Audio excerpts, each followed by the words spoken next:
A mochi moment from Mark, who writes, I just want to thank you for making GLP-1s affordable. What would have been over $1,000 a month is just $99 a month with Mochi.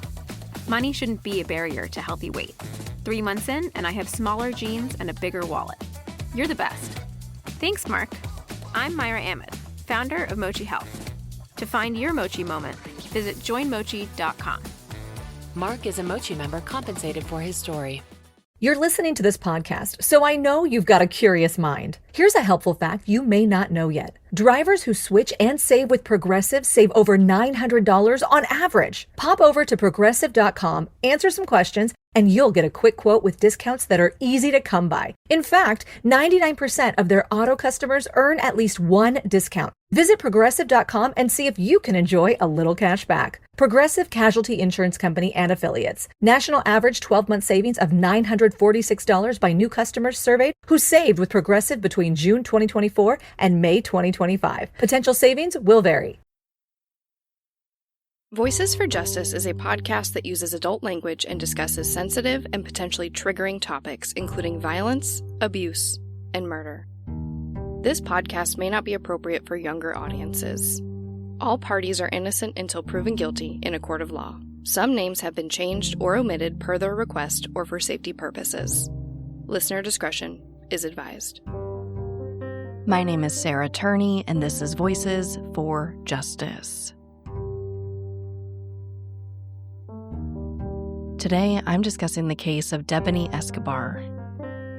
A photo was taken of 18-year-old Debanhi Escobar in the early morning hours of April 9th, 2022, on the side of a highway near Monterrey, Nuevo León in Mexico. She was dressed for a night out, standing in the dark, far from where she was supposed to be. The photo of her taken that night would become one of the most widely circulated images in the country. But what happened before that moment and what followed has raised more questions than answers. In this episode, I'm going to retrace Debanhi's final moments, examine the gaps in the timeline, and explore how her case sparked a national reckoning. This is the case of Debanhi Escobar. It's April 8th, 2022, a Friday night, and 18-year-old Debanhi Escobar is getting ready to go to a party with her friend Sarai and her co-worker Yvonne. It seems like a pretty welcome respite from her studies as a law student at the University of Nuevo León. She gets dressed in a white tank top, long skirt, white sneakers, and her favorite crucifix necklace.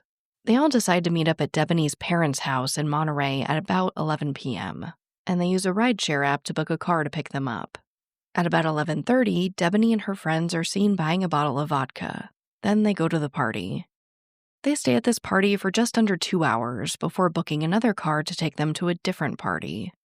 I wasn't able to find much about this first party. It doesn't seem like anything really happened there. They just got bored and moved on to the next, as one does at the age of 18. Now, the driver who ends up picking them up is 31-year-old Juan David Cuellar, but he just goes by David. By the end of the ride, the girls ask him for his number so they can call him when they need another ride, and he's happy to oblige. But I do just want to pause here for a second. I've seen this part of Debanhi's case debated on social media. Some people say that this is weird, while others say that they've done the same thing. Basically, that when they find a driver who makes them feel comfortable and safe, which is very, very important, they'll get their number so they don't have to really play like driver roulette with a rideshare app. And I will say that I've done it too. I've also had many drivers offer me their card so I can call them directly instead of going through the app.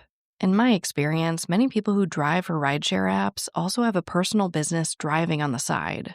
So for me personally, this doesn't raise any red flags. But that is just my opinion. To play devil's advocate, I do think that there can be a better sense of security when going through a rideshare app that tracks both parties. That being said, do whatever makes you most comfortable.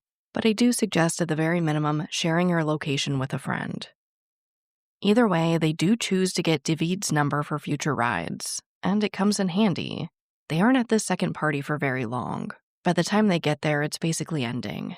So they call back David, make a few different stops, and it seems like they meet some guys about their age that end up joining them on the way to another party. Again, it feels like a very routine night out for a college student. You go to a party, pick up some new friends, and move on to the next.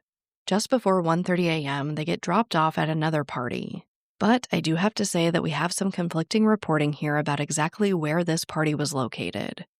Some reporting says that they were dropped off at an event venue called Quinta Diamante. When you look it up online, it's listed as a wedding venue. But they also apparently host poolside parties. Other reporting says that the 3 women were dropped off at a house party in the neighborhood of Nueva Castilla. But looking at pictures online, it looks like they could be the same place, a home that's also rented out for weddings. Either way, they get to the party, but things start to go wrong. According to witness statements, Debanhi locked herself in the bathroom at one point. Then video surveillance captures her arguing with and then being chased by a man down the street. When he catches up to her, she kicks and punches him before her 2 friends and a group of younger men run over and intervene. Not long after, at about 3:30 a.m., they decide to call it a night. At this point, someone, we don't know who, offers Debanhi a ride home, but Sarai and Yvonne basically say absolutely not. For some reason, they don't want to leave her with this person, and this upsets Debanhi. They get into a fight, and in the end, they call David to pick Debanhi up. The 2 other girls get a different ride home. David gets to the party just before 4 a.m. Debanhi gets in the car, and video footage from the venue shows them sitting in his car for about 20 minutes until they begin driving. Now, just to pause here for a second, this part really piqued my interest. I wanted to know why they were just sitting in this car for 20 minutes. And I think I may have found at least one possible explanation. David stated in later interviews that Debanhi refused to give him her address. He says she was upset, talking about how her friends were mean and intoxicated. Her friends would also say later that Debanhi was intoxicated as well. But I do think it's worth noting that for some reason, Debanhi seemed uncomfortable or at the very least unwilling to give this man her home address. According to her friends and David's interviews, her friends eventually shared with him to take her home, though. Why this wasn't communicated immediately when they asked him to pick her up, I don't know. But just a few minutes after they start driving, for some reason, Debanhi gets out of the car along the Monterrey Nuevo Laredo highway. Now, this is unfortunately a very big deal, not just because she's getting out along the highway, but this highway is known to locals as the Highway of Death due to the high number of people who've gone missing along it. The exact number is unknown, but many estimate it to be in the hundreds in just a few years. According to one report, in just 2 months, 10 girls went missing from the same town near the Highway of Death. So this is an incredibly dangerous area. David says he tried to convince Debanhi to get back into the car, but she refused. So he takes a picture of her alongside the highway and sends it to her friends before finally driving away. This episode of Voices for Justice is sponsored by Chewy. If you have pets, you probably know about Chewy, and you also know that when they say that they have everything you need to keep your pet happy and healthy, they're not messing around. To keep them happy, Chewy has over 100,000 products from all the brands my pets love at prices I love. To keep them healthy, Chewy offers pet prescriptions, pet insurance, telehealth vet visits, and they're even rolling out vet clinics across the country. I've been shopping with them for a very long time. And in addition to the auto-ship feature that gets the dog's food to them every single month, I also love to experiment with different treats. But I'm a bit picky. For me, it has to be high quality with simple ingredients. I recently picked up treats from Shepherd Boy Farms that are 100% just chicken breast. Popcorn and Heber are already obsessed. Chewy has everything you need to keep your pet happy and healthy. And right now, you can save $20 on your first order and get free shipping by going to chewpanions.chewy.com/Sarah E. Turney. That's chewpanions.chewy.com/Sarah E. Turney to save $20 on your first order with free shipping. chewpanions.chewy.com/Sarah E. Turney. Minimum purchase required. New customers only. Terms and conditions apply. See site for complete details. This episode of Voices for Justice is brought to you by Quince. I've been trying to be more intentional about what I wear each day. I'm leaning into pieces that feel effortless, comfortable, and still put together, and Quince has been my go-to. The fabrics feel elevated, the fits are flattering, and everything just works without overthinking it. They use premium materials like 100% European linen, organic cotton, and ultra-soft denim. And the best part? Everything is priced 50 to 80% less than similar brands. They work directly with ethical factories and cut out the middlemen, so you're paying for quality and craftsmanship, not brand markup. I recently just ordered their tiered linen dress, of course in black. I wanted to pair it with one of my favorite pairs of brown wedges. The problem was, I didn't have a brown purse. So I got that from Quince too. It's one of my favorite outfits. It's easy, effortless, and feels amazing, especially as we're getting a little bit warmer here in Phoenix. Refresh your everyday with luxury you'll actually use. Head to quince.com/justice for free shipping on your order and 365-day returns. Now available in Canada too. That's QUINCE.com/justice for free shipping and 365-day returns. Quince.com/justice. When Sarai and Yvonne get this picture of Debanhi standing on the side of this very dangerous freeway, they are immediately concerned, as any good friends would be. Now, the picture itself doesn't really tell us much. Debanhi is standing alone in what appears to be some type of light next to the road. She's wearing the same outfit, the white tank top, long skirt, and white sneakers. Her purse is over her shoulder, and she's wearing a black face mask. She's not looking at the camera. There's no one else in the picture and no other cars. All you can see is some grass across the street and a set of mountains far away in the landscape. It looks like her arms might kind of be crossed, but I think it's pretty impossible to determine her demeanor at this point. According to David, he took this picture as kind of a proof of life for her friends. Like, hey, I tried to get her home safe, she refused, here's where she is, and a picture showing her safe before I leave. But no matter how safe Debanhi appears to be in this picture, her friends know that she's not in a safe area, so they do the only thing they can think of. They call Debanhi's dad for help. Now, like I mentioned at the top of this episode, Debanhi lives with her parents in Monterrey. Their names are Mario and Dolores. They're both teachers, and Debanhi is their only child. Her mom is actually waiting up for her to get home as her friends are trying to call Mario. But for some reason, in a weird twist of events, his phone died overnight. So Debanhi's parents have no idea what's happening until Mario plugs in his phone at about 8:30 a.m., hours after their daughter was last seen. Once they get caught up to speed, they are all over it. They gather up friends and family to go to the freeway to look for Debanhi, but they come up with nothing. Debanhi does have a phone, but no one can get a hold of her, and she's nowhere to be found. This is extremely out of character for her. While yes, she did act like an 18-year-old college student in many ways, like going to a few parties on a Friday night, she was still responsible. I think it's also really important to understand that she was very aware of how dangerous her situation was. Just a few weeks before this, Debanhi marched alongside thousands of other women to in part protest rampant femicide in Monterrey and throughout all of Mexico. So when her loved ones can't find her quickly, they call in authorities to help in the search. They know every moment is crucial. And her parents even take it a step further and post that last known photo of Debanhi to her Instagram account. The caption reads, quote, "For people who wonder if this photo is real, yes, it is real. It was the last time Debanhi was seen. We have had this photo since the morning of April 9, end quote.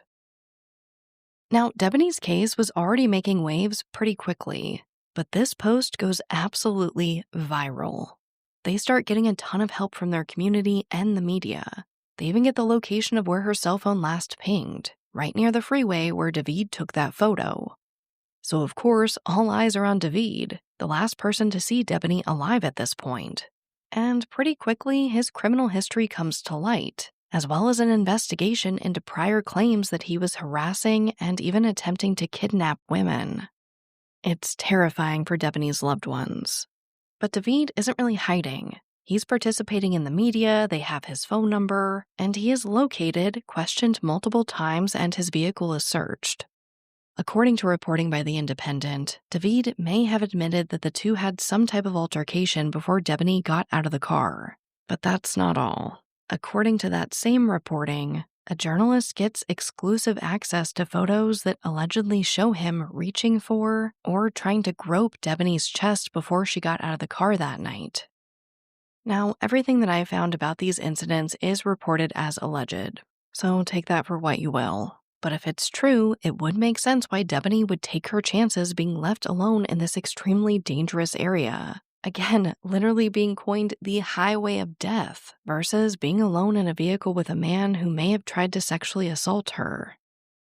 But while investigating David, they do gather video from the surrounding area, and they're able to establish a timeline and prove that Debanhi left the area alive. They believe he picked her up at 4:20 a.m., drove for about 5 minutes before she got out of his vehicle, and then she goes to a nearby business, this transportation company, looking for help. At 4:30 a.m., she's captured on surveillance video, seemingly looking around for someone. But then she walks out of sight of the cameras and towards the direction of the nearby Nueva Castilla motel, less than 2 blocks away.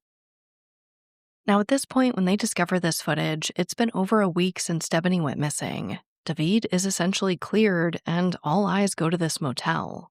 Of course, they ask their employees to check their security footage, but the staff tells them that they don't have any. They do say that they have cameras, but they only record a live feed. Nothing is retained.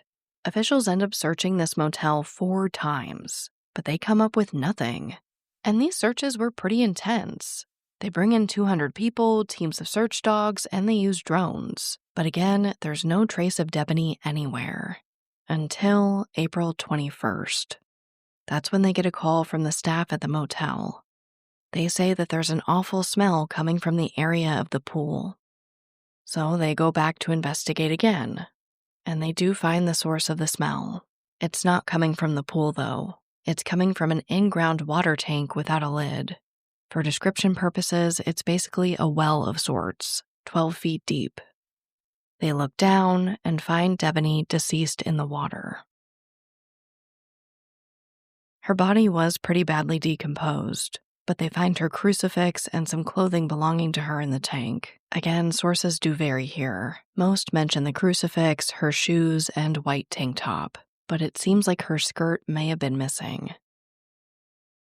And when they look in the other 2 water tanks, they find her other belongings, her keys, purse, and phone. Her father Mario was called to confirm that it was Debanhi. He left the motel crying, walked to the press, and said, quote, "My daughter is dead, and I don't know what to do," end quote. When they confirm that it is Debanhi using DNA, authorities announced publicly that they believe she was not a victim of foul play, but that her death was an accident, that she likely fell into the water tank and drowned. Her parents, her other loved ones, and the public are shocked.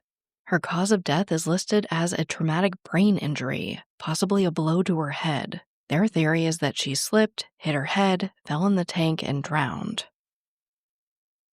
But this didn't exactly match the autopsy. No water was found in her throat or lungs, indicating that she was placed in the tank after she died. So the public and Debanhi's loved ones really weren't buying this theory. In fact, they were outraged, and people marched in the streets demanding justice for her. They were also scared. One woman, 23-year-old Lydia Gomez, jumped from a moving cab in Mexico City. She thought she was being kidnapped, and said that after hearing about Debanhi, she'd, quote, "be better off throwing myself out than being found in a vacant lot," end quote. Suddenly, Debanhi Escobar was a symbol of femicide, the very epidemic she was fighting against weeks before her death. You know that thing where you get an amazing pair of shoes at a really great price and want to tell everyone about it? Yeah, so do we. Here at Designer Shoe Warehouse, we'll give you something to brag about, like the latest styles from brands you love, or the trends everyone's obsessing over, or shoes that make you feel like, well, you. So go ahead, show off a little. Find shoes that get you at prices that get your budget. Head to your DSW store or DSW.com today. DSW, let us surprise you. What they did to your family, you're lucky to make it out alive. Streaming on Peacock. These men are going to come after me. Taking them out is my only chance. Put a bullet in her head.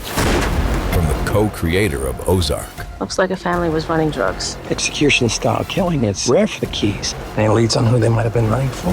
The cartel killed my family. I'm gonna kill them. All of them. MIA. Streaming now. Only on Peacock.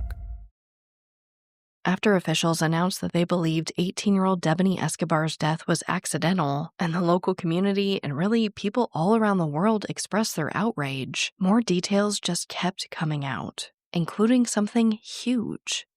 Earlier in this episode, I told you that when authorities went to the motel to ask for surveillance footage from the night Debanhi died, the employees told them that they did have cameras, but they only recorded a live feed. They didn't actually retain any footage. Well, that was a lie. Footage from the night that she died miraculously appears. So let's go back to the timeline and add in what we find out from this surveillance footage. David began driving Debanhi at 4:20 a.m. and drove for about 5 minutes before she got out of his vehicle. At 4:30 a.m., she's captured on surveillance video, seemingly looking around for someone at the transportation company, but then walks out of sight of the cameras. With this new footage, we now know that she was seen at the motel, and she is alone, but she's running. Now, like with a lot of surveillance video, the quality isn't the best, but I'll try to describe to you what's happening in the video. We see her run past the front of the restaurant attached to the motel, then to the front of the motel itself. Then a second camera captures her running on the side of the restaurant away from the front of the motel.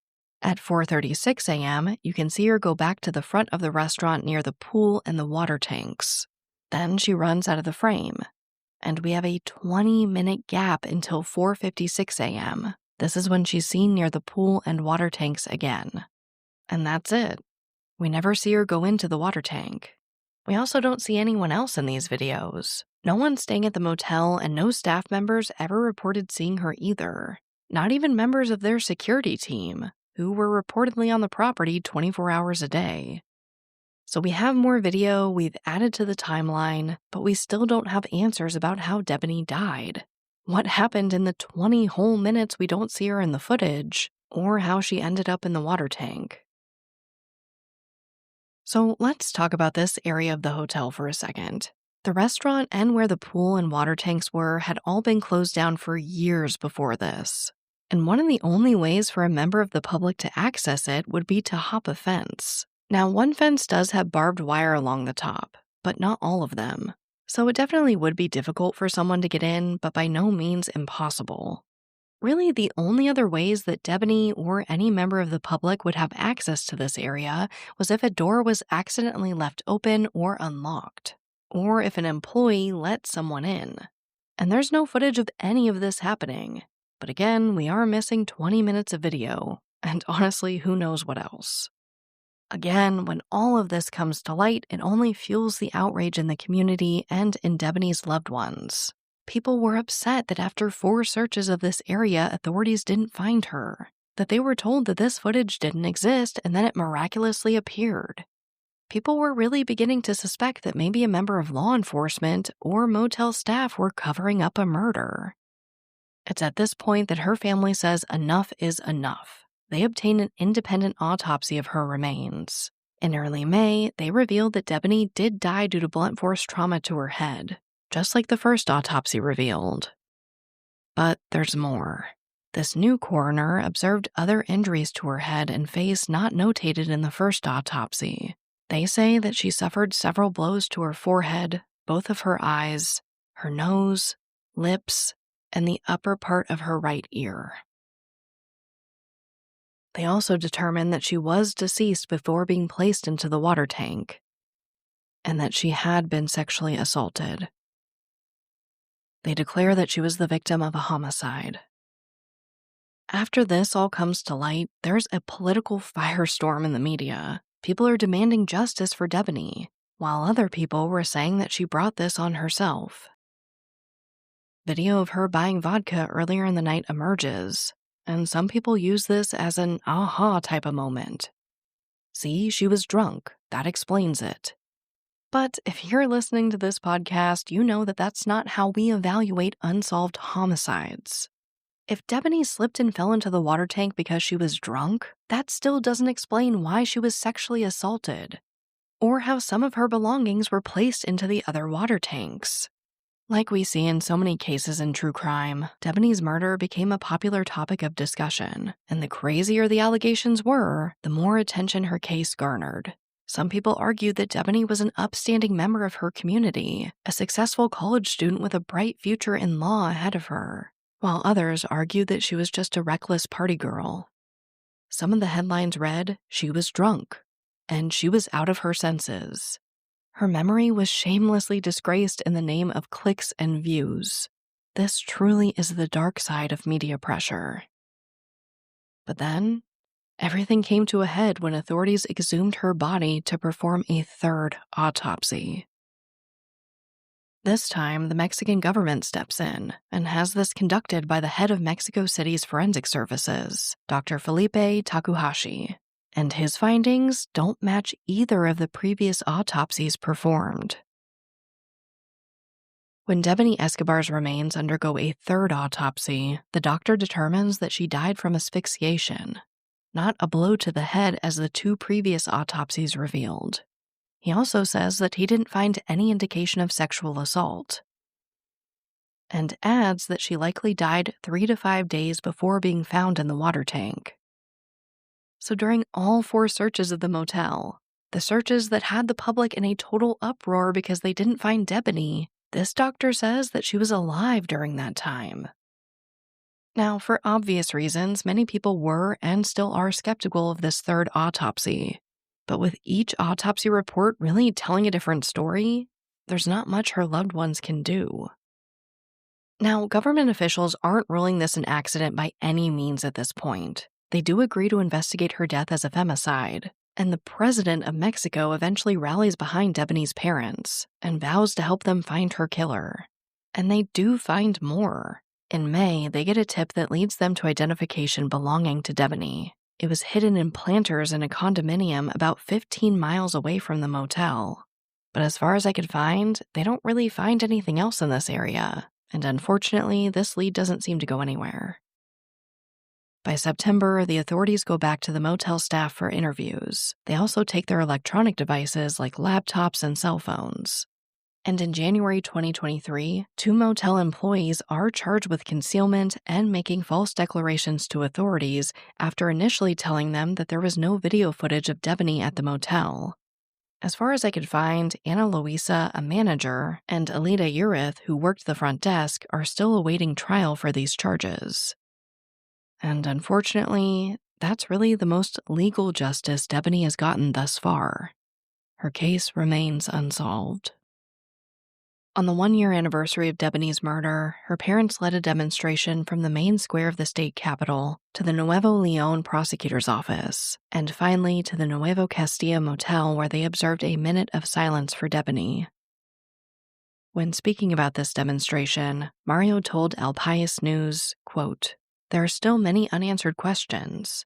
What we are looking for is justice and truth," end quote. And he's right.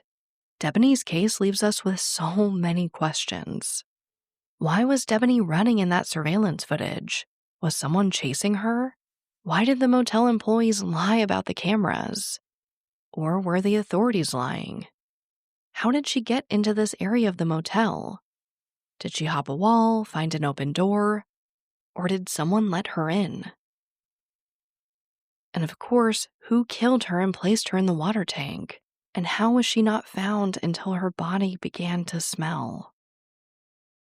According to reporting by El País News, aerial images of the water tank show that prior to Debanhi's murder, they were covered by lids. So when and why were they removed? Thousands of people have marched in the streets demanding justice for Debanhi and the topic of femicide as a whole. This truly is an epidemic. It's so bad that there's even an entire prosecutor's office dedicated just to femicide. They reviewed Debanhi's case. But like I mentioned earlier, her loved ones are still waiting for answers and justice in Debanhi's case. At her funeral, which was attended by hundreds of people, her father told the media, quote, "I will not stop until justice is done," end quote. Which brings me right to our call to action. Please share Debanhi's case. Of course, by sharing, I really hope that we can generate some type of new lead that could cause a break in her case. But also, I'll ask you to share for every single woman like Debanhi, every woman who has been killed, every woman who has been questioned or criticized about how much she had to drink before she was the victim of a violent crime. For every woman who doesn't feel safe walking down their own street at night, or even taking a jog in the middle of the day. For women who are terrified for their daughters across the world. Please share Debanhi's case.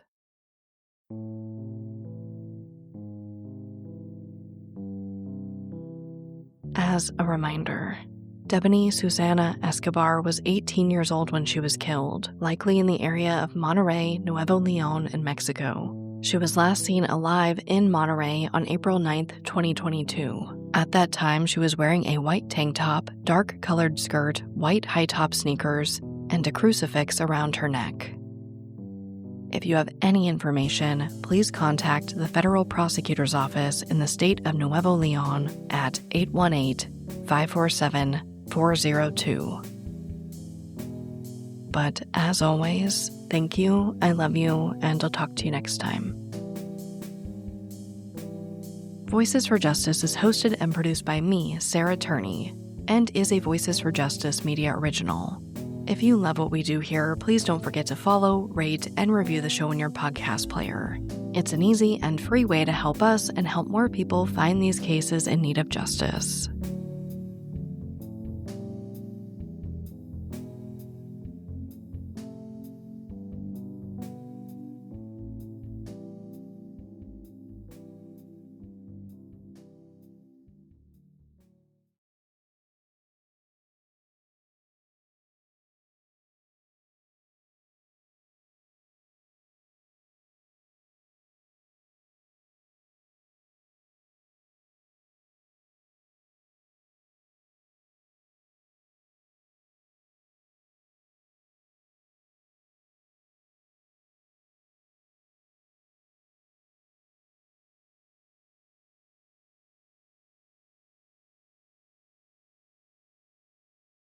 Welcome to the Secret After Show. The studio door is open, and our emotional support puppies Heber and Popcorn are in the room.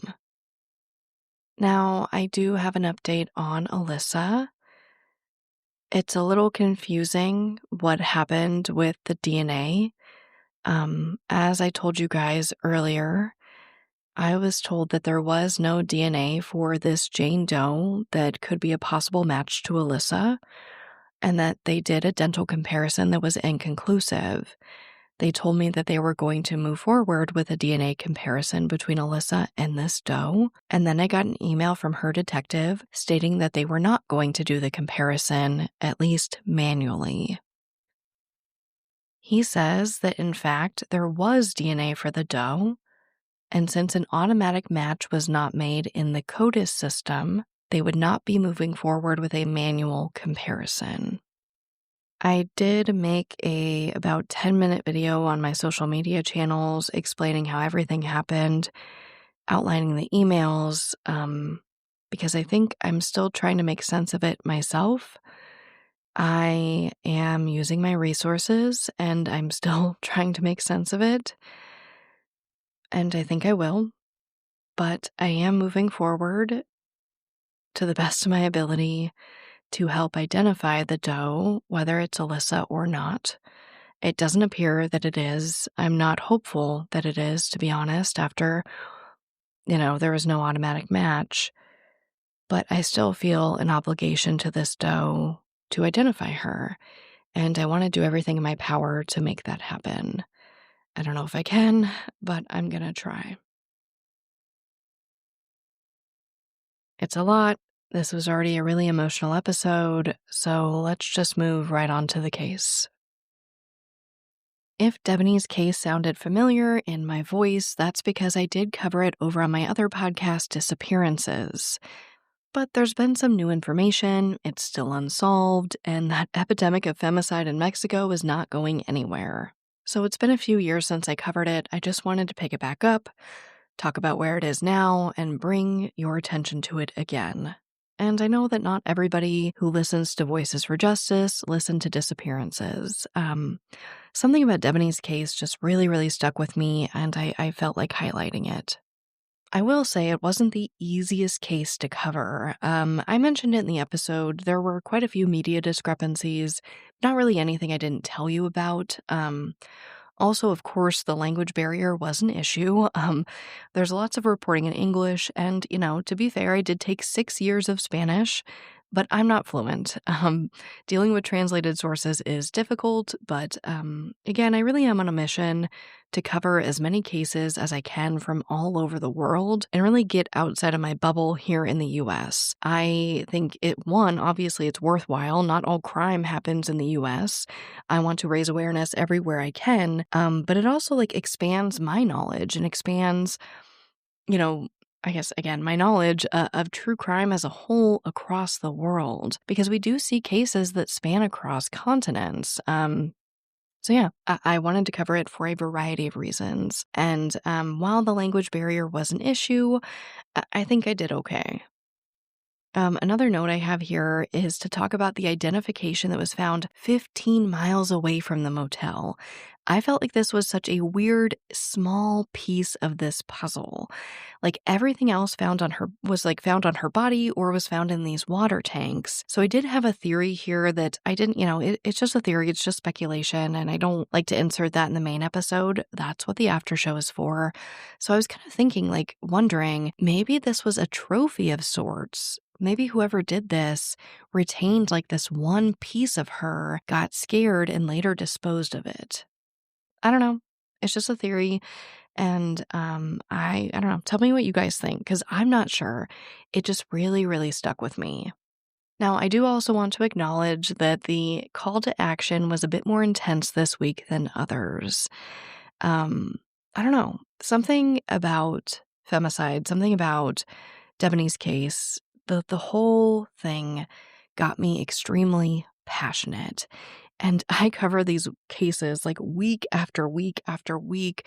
We are so often talking about women going missing or being the victim of violent crime. And, it honestly just pisses me off. I was mad. It's disproportionate. Women are not safe.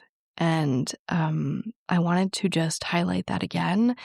I think it's ridiculous. Even me with my big dog, with my cameras, with being somebody who, if I go missing, I feel like it's going to be on people's radar pretty quickly. I'm scared to walk my dogs alone at night in a neighborhood that I have lived in for over 10 years, in a city I was born and raised in. And I'm not in the best part of town, but I'm also not in the worst part of town. I don't think that's acceptable, and I don't think that we should normalize that. I think that we should continue to be pissed off. I think we should continue to be passionate about this topic until women are actually safe to walk around their own damn neighborhood. Again, I'm getting passionate again. To take a jog in the middle of the day. I should be able to walk my huge ass dog down the street at night around neighbors that I've known for a decade without feeling scared. Yet, I am scared, and I don't think that's just because of my very special circumstances. I think it's because I'm aware of how quickly these things can happen and how often they happen. So, I guess sorry, not sorry for my passionate call to action. I don't know, you guys. I think I just have the too much gene, and sometimes I try to keep it under control, and sometimes I just lean right into it. But let's go into the hero of this episode. I picked her family, championing in the media, and especially her dad, you guys. Oh, him coming out of the motel right after he finds out that she is gone. And just his persistence, and I don't know, it's always so inspiring to me when families face so much in this case, her family wasn't facing a ton of criticism, it was more Debanhi, but in the face of all that criticism and negativity, when they still just show up every day for their loved one and keep going back to the media and keep doing interviews and keep, their names in the public light, that's why her family, especially her dad, is one of the heroes for this episode. I also put all the people who marched for Debanhi, everyone who got involved, everyone who did something. You are all the heroes of this episode. And you know what? If you share her story, I will count you a hero as well. Please share it. All right, I'm about to get cheesy. You guys know how I'm like so cheesy with these segues into the segment of hope. Like literally in my notes here, I'm like, we are traveling around the world. Let's go to Portugal. And I shouldn't be, I feel like it's inappropriate to be that ecstatic, to sound that ecstatic. It just like, I write it down and I'm like, yeah, we're traveling around the world. Let's go to Portugal. And then when I have to read it out loud, I'm like, that's so cheesy, Sarah. But we are traveling around the world. Like I said, I am aiming to cover more international cases. It is a personal goal of mine. And we happen to have a segment of hope / an update that takes us to Portugal. This is from June 3rd, 2025. And the article title is Madeleine McCann, Police Begin Major News Searches in Portugal. Now, I think this has been kind of going on everywhere. I've been seeing her name all over the news because of these news searches. Of course, if you don't know, Madeleine McCann went missing in 2007 while she was on vacation with her parents. But according to this article, Portuguese and German police launched joint searches of a, quote, vast area in Portugal's southern Algarve region. This is why I need more education. Algarve region for new evidence related to the 2007 disappearance. And they say that the scale of these searches could be the most extensive since the initial investigation was closed in 2008. They did confirm that they are also executing like search warrants. So it doesn't seem like these are all like public areas. But they are using, and again, it's a vast area. They say they're not really being specific in this article. But the police are using ground-penetrating radar. It says Portugal officers were following instructions from German police under a European investigation order. As of recording this episode, we don't really know what these searches will yield or not yield, but the reason that it makes my segment of hope is because of the time that's passed. I mean, my goodness, it's been almost 20 years since she went missing, and they're still doing these new searches. I don't know, it's just... And I know that her case has gotten more resources than most, but she is still missing. She was a child when she went missing, and it's hard for me to judge that. I always think that when a child is missing, they should throw every resource they can possibly afford at these cases. And again, I know that she's gotten more than most, but there's something so inspiring to me that even 20 years later, they are expanding these resources. They are using these resources to look for her. And that's why it makes my segment of hope. Really, it's just as simple as that after all this time, they're still not giving up. But as always, thank you, I love you, and I'll talk to you next time.